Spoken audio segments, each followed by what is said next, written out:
gracias. Muchas gracias por estar aquí otro año. Y la verdad que es un placer venir a esta ciudad y a esta escuela. Como el año pasado ya he estado contando cosas, y me imagino que algunos habréis estado el año pasado, quería ver la forma de contaros cosas nuevas, ¿no? Esto está extraño. Y quería aprovechar esta ocasión un poco para hacer algunas reflexiones. Reflexiones que siempre tienen relación con lo que estoy haciendo o con lo que he hecho, ¿no? Yo siempre digo que nosotros lo que tenemos son planteamientos a muy largo plazo, planteamientos en que vamos desarrollando poquito a poco cierto tipo de cosas. Vamos empezando a mirar en una dirección, sabemos hacia dónde queremos ir, pero normalmente no sabemos exactamente cuál es el camino. Y entonces dedicamos mucho tiempo a todo, demasiado tiempo posiblemente. Lo que quería reivindicar inicialmente era también, porque es una parte que me toca, es el papel del editor, el papel del director de las publicaciones. Quiero pensar que realmente cuando alguien empieza a trabajar dentro de esto que yo entiendo que es casi una vocación que es contraria a nuestro planteamiento histórico. Nosotros normalmente como profesión éramos una profesión absolutamente cerrada hace evidentemente algunos siglos, ¿no? Es decir, todos los clanes que realmente eran impermeables hacia el exterior venían de no trasladar nuestros conocimientos hacia el resto de la gente que quería entrar dentro de nuestra profesión. Y ya no hablemos de cara a la sociedad, había que cerrar la capacidad de difusión del conocimiento, porque eso era lo que de alguna forma conseguía que permaneciese la posibilidad de trabajar. Yo entiendo que realmente deberíamos hacer lo contrario.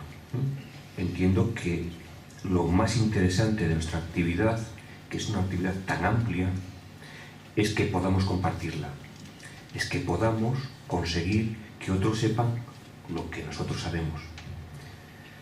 Es más, que nuestra actividad de alguna forma pueda dar argumentos a que nosotros desarrollemos, ordenemos nuestra cabeza para poder contar aquello que nosotros conocemos. Eso me parece que es muy importante. Todavía me parece más importante cuando nos convertimos en motores de algo, ¿no?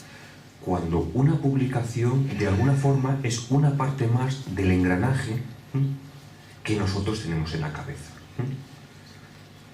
Imaginarse la actividad que ha realizado Jon Enteza a través de estas publicaciones que tenéis aquí en la pantalla, que ha conseguido aglutinar a una serie de arquitectos, que ha conseguido desarrollar cierto tipo de conceptos, me parece que es una labor fundamental. Es una labor no solo de promoción, que es en muchas ocasiones, o de divulgación, que es lo que para muchos es la edición, es la dirección de una publicación. Son muchas más cosas. Evidentemente se produce una selección y una cierta tendencia. No podemos pensar que nosotros no transmitimos, desde mi punto de vista, de la forma que yo entiendo que debo plantear mi trabajo como director, como editor, no sé como qué cosa, como arquitecto, ¿no? Tengo que dejar muy claro que evidentemente hay una cierta línea, una línea en la cual yo puedo publicar, mirar hacia ciertas arquitecturas y no hacia otras. Aunque esas otras puedan llegar a interesarme, pero no puedo de ninguna forma confundirlas con aquella línea que yo me he planteado. Creo que de alguna forma para mí debe dejarse muy claro cuál es el camino por el cual nosotros vamos a trabajar. No podemos generar confusión. Nosotros nunca hemos planteado que somos un medio simplemente para dar noticias. Tenemos muy claro que tenemos una labor editorial. Otro de los personajes que me parecen extraordinariamente importantes dentro de las publicaciones de arquitectura es André Bloch. La arquitectura de Uruguay, que ha tenido momentos brillantísimos, ha servido de motor para muchas cosas. André Bloch, yo creo que ha generado algunos de los números de la revista que más me interesan. Hay números que recuerdo maravillosos, ¿no? En este momento tengo en la cabeza, por ejemplo, el número 42 del año 58, que está dedicado al espacio escenográfico, maravilloso, ¿no? Imposible de conseguir hoy en día, de los números más bonitos que os podéis imaginar, números dedicados al agua en aquellos momentos, números maravillosos. Me interesa mucho André Bloch porque, a diferencia de John Entenza, André Bloch no solo trabajaba como editor, como director, también era arquitecto, proyectaba, construía, daba clases, es decir, todo, de alguna forma, ese universo en el cual, pues al final yo también estoy metido. Las publicaciones, evidentemente, son publicaciones que son periódicas o no periódicas, que están dentro de nuestro mundo, dentro de ese mundo que tiene una difusión muy controlada, con un universo que más o menos es el de los arquitectos o aquellos que de alguna forma han querido andar muy próximos a la arquitectura, y hay publicaciones evidentemente que trascienden ese universo, que son muchísimo más importantes, como Life, evidentemente, que cuando fotografiaba arquitectura la fotografiaba de una forma maravillosa. Y por otro lado, podemos llegar a las publicaciones que realmente son para un ámbito muy pequeño, ¿no? Pero cargados por un ámbito casi docente, ¿no? Pero cargadas de una investigación muy fuerte. Por poneros un ejemplo, el DPA, ¿no? Con unos medios muy primarios y con números que realmente merecen la pena. Me interesan mucho las publicaciones que además cuentan, de alguna forma cuentan aquello que uno está proponiendo, es decir, que son autopublicaciones. Y evidentemente tenemos todo un universo de publicaciones. También me gustaría que entendieseis que las publicaciones en ocasiones son como colecciones. Yo lo entiendo así. Es decir, para mí las cosas que hago se aproximan muchísimo a las colecciones que tenían los Saints, a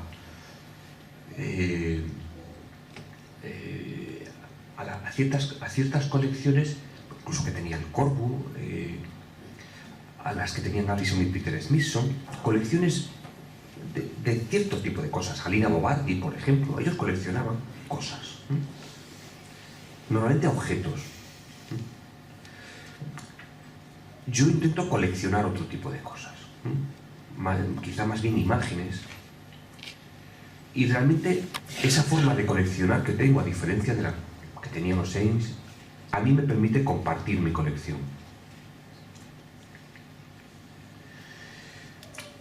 Creo que las publicaciones en ocasiones pues son como expresión de ciertos órganos que tienen la voluntad de poder que tienen la voluntad de difundir la arquitectura. Evidentemente nosotros estamos en un país en el cual hasta hace muy poquito, hasta hace unos meses, teníamos muchísimos organismos que tenían la necesidad de poder contar arquitectura, todos los colegios. En este momento la verdad que la cosa está bastante mal, ¿no? Nosotros, bueno, pues con nuestro colegio pues llevamos 3 años y medio esperando a sacar un número de una revista. Pero esta posibilidad que hemos tenido en este país ha posibilitado la realización de ciertos planteamientos personales que se convertían en publicación. Bueno, ¿qué hemos hecho nosotros? Pues nosotros hemos hecho una revista que tenéis ahí afuera, que podéis ver, que tiene 16 años, casi 17 años de vida, que hemos tardado 2 años en que saliese en papel y que se pudiese comprar, y que seguimos haciendo. Esperemos que por mucho tiempo. No sabemos en qué forma, en qué soporte, no sabemos absolutamente nada, no sabemos con qué estructura.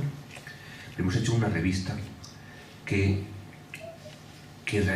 cuando la hicimos estábamos pensando si tenía sentido hacer una revista nueva, porque en aquel momento había muchas publicaciones.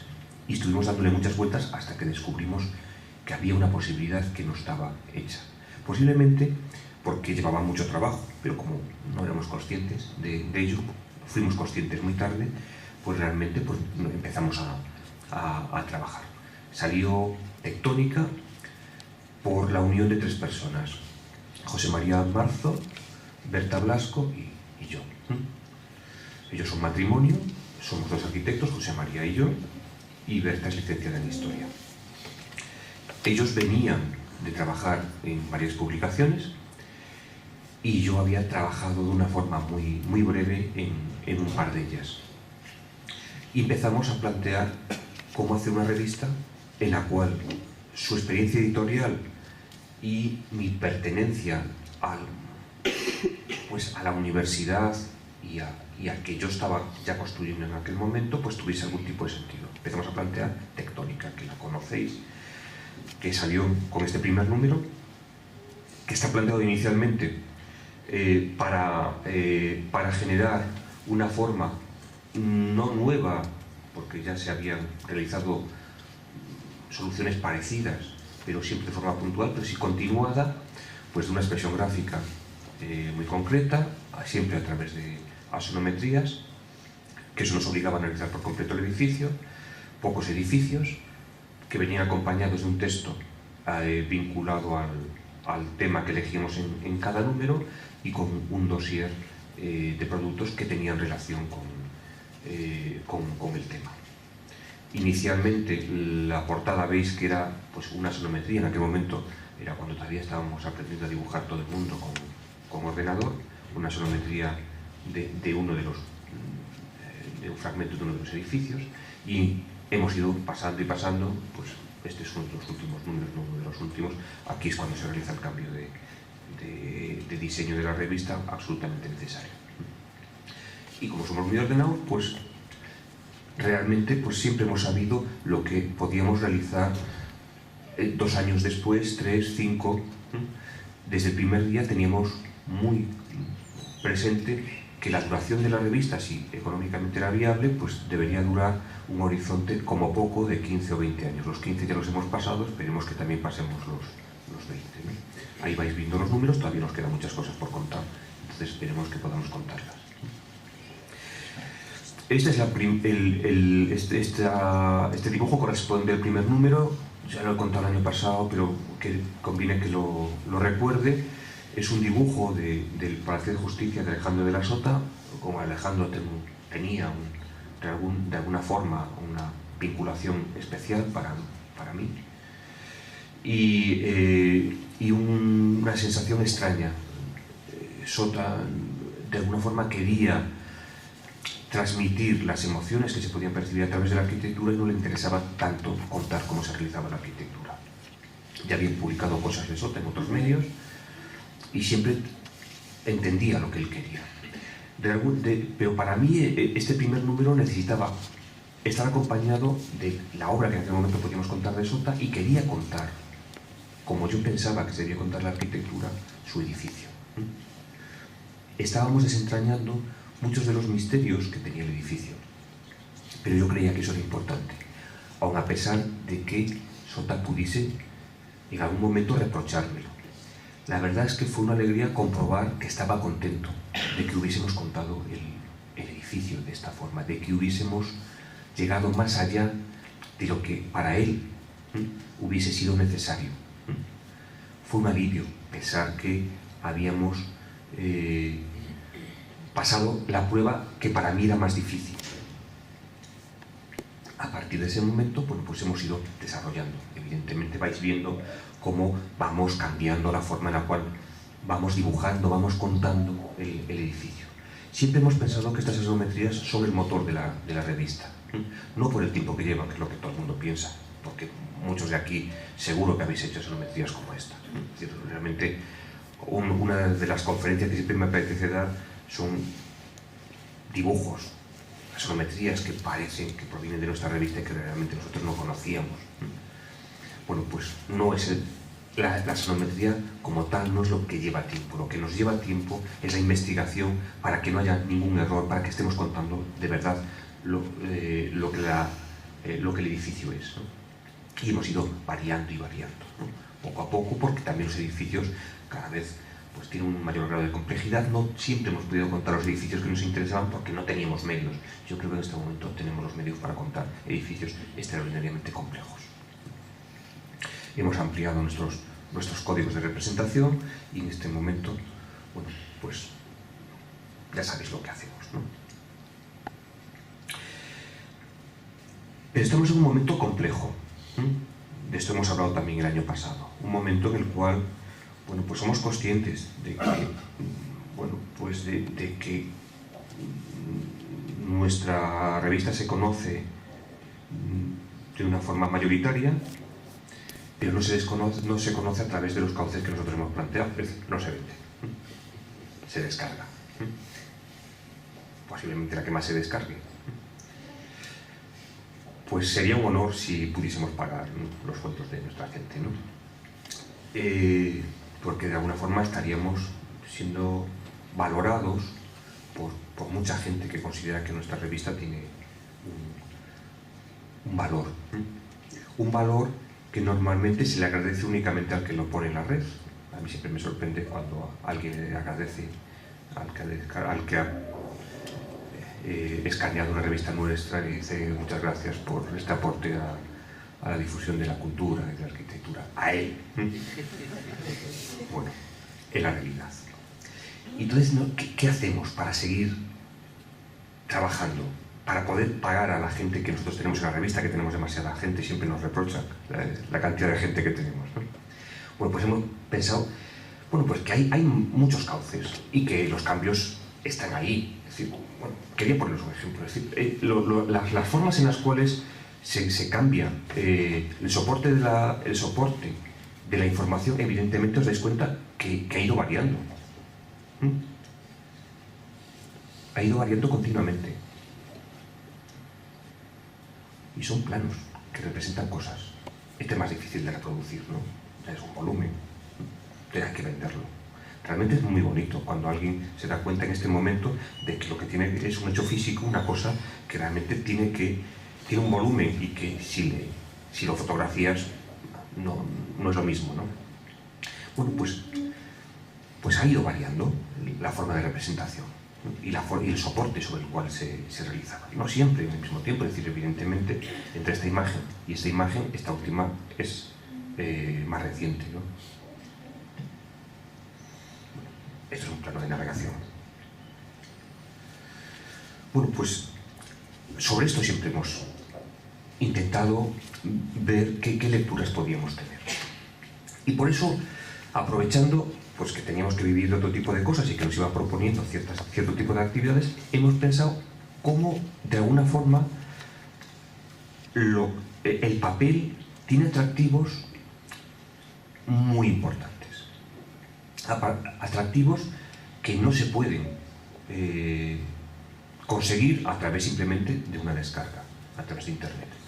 Hace 10 años me encargaron, después de hacer un libro para una empresa de ascensores que regalaban, en vez de jamones por las navidades, regalaban libros. Una maravilla, ¿no? Bueno, pues me encargaron un primer libro, estaban contentos, me quería encargar uno cada año y con unos temas que realmente eran complejos, y planteamos generar una forma automática en la cual apareciesen esos libros. Nos inventamos un premio de arquitectura, que ahora vamos por la 5ª edición. Ese premio de arquitectura pues generaba un libro que ha llegado a tener unos 9.000 ejemplares que se distribuían en España y Portugal y que se regalaba. Un libro que tenía una condición física, que era como tal, como cualquier otro libro, pues tenía su maquetación, sus cosas, pero tenía más.